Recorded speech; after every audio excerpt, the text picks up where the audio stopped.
আসসালামু আলাইকুম। আজকে আমি আবার হাজির হলাম তোমাদের সামনে একটা ভিডিও নিয়ে। একলা মানুষ ভাইবেলাম রাইনবো না, কিন্তু মনে হইল সেউরি খাতি হবে নে, দিনের বেলা তো আবার খাতি পাইব না নে। তাই রাত 12টার সময় রানতে আসলাম আর ভাবলাম একটা ভিডিও করি, কারণ মার্ক জুকারবার্গ মামা তো আবার ভিডিও না ছাড়লে রাগ করে। আজকে রানছি কাতলা মাছ, ফুলকপি আলু দিয়ে তরকারি। আমি আবার আলু পাগল মানুষ। কেউ যদি জিজ্ঞেস করে তোর পছন্দের সবজি কি, আমি তো সবার আগে আলু ছাড়া কোনো উত্তর পাই না। আমি আমার মতো করে রাঁধছি, তোমরা দেখো ভাল লাগবে না।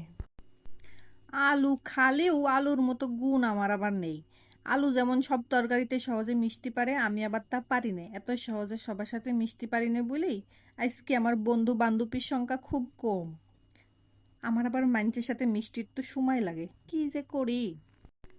যাইগে, আমার মনে সাহস চলে আইছে, সে তো বুঝতেই পারছি। ভিডিওতে ভয়েস দিয়ে ফেলছি আমি। এই যে কথা বলতে বলতে আমার রান্নাও প্রায় শেষের দিকে, মশলা কষিয়ে সবজি দিয়ে এই যে মাছও দিয়ে দিছি। ঝোলটা একটু কমিয়ে আসলি তরকারিও আমি নামি ফেলবো। এই যে আজকের মতো এই পর্যন্তই, রান্তি রান্তি চলে যাচ্ছি। ধন্যবাদ, আমার জন্য সবাই দোয়া করবা। আল্লাহ হাফেজ।